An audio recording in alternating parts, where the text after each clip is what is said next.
The old man kept coming to the small diner on the corner, hunched back, trembling hands, slow, steady steps. No one knew his name, only the familiar image. A shaky coffee tray and eyes that never looked down. Then one morning, someone laughed at him, and the entire diner fell silent, until someone stood up and revealed the old man's surprising identity. Watch till the end to uncover the secret. Welcome to NT, where everyday kindness becomes unforgettable. Let's begin this journey together. Every Sunday at exactly 8:45 a.m., before most of the town had even poured their first cup of coffee, a familiar figure would appear at the corner of 12th and Main in Grand Junction. Samuel "Sam" Grady, 79 years old, spine curved from decades of quiet pain, cane in hand, pushed open the door to Meadowbrook Diner, a small, no-frills place known for its biscuits and its silence on matters that weren't anyone's business. For Sam, that booth by the window wasn't just a place to eat. It was his spot. Same seat, same table, every Sunday for nearly 15 years. The waitress knew what to bring. Black coffee, no cream, and 2 scrambled eggs with toast. No butter, no jam. Dry like the chow tints, he used to say with a wink. He could have waited for someone to help carry his tray. The staff would have gladly done it. But Sam never asked, not once. Not because of pride, not even because he thought he had something to prove, but because the habit of doing things on his own had been drilled into him since 1966, when he first jumped out of a plane over Da Nang. And ever since the day he was wounded, when a piece of shrapnel cracked 3 vertebrae and left him crawling through rice paddies for 6 hours, he had sworn that if he could still move, he would keep moving. The walk from the counter to his table wasn't far, maybe 15 feet, but to Sam, it was like a ritual march. One hand gripped the tray, the other steadied his cane. The smell of hot grease and burnt coffee floated around him. Conversations buzzed. A kid laughed too loudly in the booth nearby. But Sam walked slowly, carefully, never spilled a drop. He didn't mind the stares. He'd once told a young waitress who offered to help, "You only get to carry your own tray for so long. I'm going to carry mine till the end." She'd nodded, tears in her eyes, and never asked again. There was something about him, the way he stood, or maybe the way he tried to stand, that made people take notice. But no one ever asked him about the limp, or the scar above his ear, or why he stared out the window longer on cloudy days. Maybe they didn't need to. But on one particular Sunday, something would shift, something that would make that short walk across the diner feel longer and heavier. And someone else in the room would finally decide that silence wasn't enough. Comment respect if you've ever known someone who carried more than just their tray. That Sunday morning, Meadowbrook Diner was busier than usual. A youth baseball tournament had brought a wave of out-of-towners into Grand Junction. Most of them were polite, families, coaches, sleepy-eyed kids still in uniform. But at one corner booth near the back, 4 men in matching camo jackets and loud laughs were already on their second round of beers, despite it being barely past 9. As Sam Grady entered, the usual crowd barely noticed, but the man with the trucker cap and mirrored sunglasses did. He nudged his friend with his elbow and whispered something that made the whole table chuckle. Sam didn't hear it, or maybe he did and chose not to react. He picked up his tray like always, balancing the coffee and eggs just right, and began the slow walk to his booth. But then, "Look at this one," the man said louder. "Takes longer to cross the floor than it does to cook the eggs." Laughter followed, sharp and mean. At the front counter, Rosa, a young server new to the job, froze mid-step. Her eyes darted towards Sam, unsure if she should say something, but then she saw Sam's face. Calm, focused, eyes still fixed on his destination. No hesitation, no shift in his pace. The men weren't done. "Bet he's wearing that jacket for the discount," another chimed in. Probably never left Kansas. It wasn't the first time someone had made fun of Sam, but it was the first time it happened so openly, in front of regulars who now stared into their pancakes like they could disappear. Rosa bit her lip. Tom, the short-order cook, looked through the serving window but didn't move. As Sam reached his booth, his hand trembled slightly. Whether from age or anger, it was hard to tell. He carefully set down the tray and lowered himself into the seat with that same quiet grace he always carried, but as he went to adjust his napkin, his fork slipped and clattered to the floor. No one moved. The silence in the diner thickened. "I'd help," the man in the cap said with a smirk, "but I don't do cosplay." A sharp exhale came from someone at the coffee counter. Rosa took a step forward, but before anyone could speak, Sam reached for the edge of the table, braced himself, and began to lower down slowly, intent on picking up the fork on his own, his dignity intact.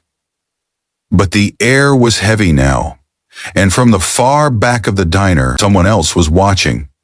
In the far corner of Meadowbrook Diner, tucked behind a ficus plant that had outlived half the town's marriages, sat a man in full uniform. Colonel Darnell Hayes, 52, had stopped in on his way to Denver for a briefing at the National Guard headquarters. He wasn't planning to stay long, just grab a quiet breakfast and get back on the road. But the moment he'd walked in and spotted Sam Grady, he'd paused. There's something about veterans, they can spot each other across a crowded room. The posture, the silence, the eyes that have seen too much, and the hands that shake only when no one's looking. Hayes didn't need a name to know who Sam was. He could see it in the way the man moved, the way he carried that tray like it was a mission. He watched everything, the smirks, the lazy insults, the silence from the room that should have known better. He didn't flinch when the fork fell. He didn't look around, waiting for someone else to move. He just stood, slowly, deliberately, and walked across the diner. The weight of his steps made chairs squeak and coffee cups pause in midair.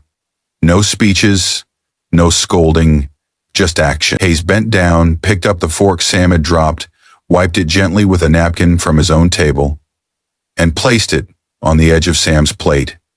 Careful, respectful, like it was a medal being returned. Then, without a word, he took one step back and stood straight. Hands at his sides, heels together, eyes forward, attention. In the middle of a small-town diner on a Sunday morning, a full-bird colonel stood behind a seated veteran like a sentinel, like a younger soldier guarding the man who once led the way.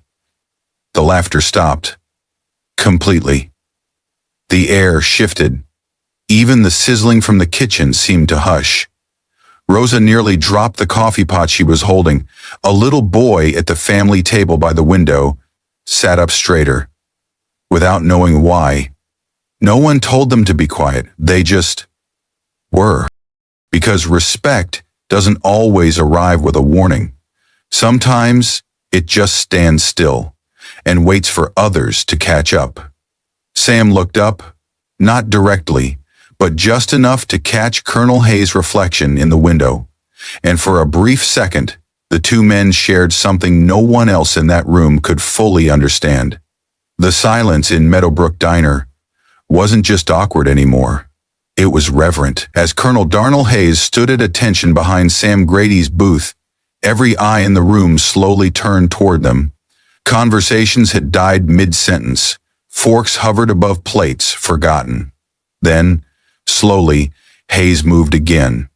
Still without saying a word, he reached into the left breast pocket of his uniform and pulled out a small plastic sleeve.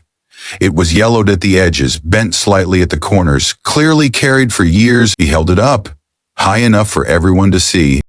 The photo inside showed a younger man in full combat gear, face streaked with sweat, mud, and something darker. His jaw clenched, eyes locked forward, and in his arms, a fellow soldier, limp and bleeding. The jungle behind them looked like it was on fire, And the man carrying the wounded soldier? It was Sam. No doubt. Even now, decades later, the determination on his younger face was the same quiet steel that sat in front of that window every Sunday. Colonel Hayes cleared his throat. His voice, when it came, didn't tremble. It cut. "This man," he said, holding the photo just a little higher, "carried me 3 miles through enemy fire outside Khartoum in 1972. I had a bullet in my thigh and a busted radio. He never slowed down." The diner remained frozen. Is the reason I'm standing here in this uniform, the reason I got to come home, get married, raise 2 sons, live a full life, because Sergeant Samuel Grady didn't leave anyone behind. A quiet gasp came from somewhere near the jukebox. The men in the corner booth, the ones who had laughed the loudest, now looked very small. One of them removed his hat. Another fumbled with a napkin, not sure where to put his hands. Sam never looked up. He just kept cutting his toast, calm as ever. But the fork in his hand had stopped moving. Hayes lowered the photo, turned toward the group of hecklers, and added with quiet weight, "You didn't know, because you didn't ask." Not angry, just firm, unshakable. Then he turned to Rosa, who stood motionless near the coffee machine. "I'd like to cover Sergeant Grady's breakfast today," he said gently. Then looking around at the staff and every patron in the room, he added, "And as far as the United States Army is concerned, this booth belongs to him." That was the moment the room changed. Not just in tone, but in understanding. The following Sunday, when Sam Grady walked into Meadowbrook Diner, something had changed. The scent of sizzling bacon still drifted from the kitchen. Rosa was still pouring coffee with her gentle smile, but above his usual window booth, the one he'd quietly claimed for over a decade, now hung a small brass plaque. Polished to a shine, it read, "Reserved for Sergeant Samuel Grady, still standing." Beneath it, mounted in a dark wooden frame, was the same photograph Colonel Hayes had held up the week before. The image of young Sam, covered in sweat and jungle grime, carrying a wounded soldier through fire and fear. Sam paused. He didn't say anything, just rested his hand lightly on the back of the booth for a second longer than usual before sitting down. His coffee arrived before he asked for it, his eggs just how he liked them, but this time there was something new. A small Marine Corps lapel pin beside the salt shaker. A quiet thank you left by someone unknown. And Sam wasn't alone. 2 tables away, Colonel Hayes sat in civilian clothes. He gave Sam a nod, not seeking permission, not asking to sit, just acknowledging. Respect without intrusion. Later that morning, something remarkable happened. One of the young men from the previous week, the one who'd laughed the loudest, approached the booth. No swagger this time, no beer in hand, just a baseball cap held tight against his chest. "Sergeant Grady," he said quietly, "we came back to apologize properly. Last week, we didn't know." Sam studied him for a long moment, then replied, "You still don't, but you can start." He pulled out the empty chair across from him and gestured for the man to sit. That's how it began. Each Sunday after that, someone joined Sam. Sometimes Colonel Hayes, sometimes a younger vet just needing to talk, sometimes a kid working a summer job who'd heard about the old guy by the window. Sam never invited anyone, but he never turned them away either. The staff started calling it the table, not because it was different, but because it meant something. Over time, it became a quiet tradition. If you were new in town and needed guidance, you sat at the table. If you had a father who served and a question you'd never dared to ask, you came early and waited for Sam. And if you simply needed to remember that dignity still had a place in the world, you came for breakfast.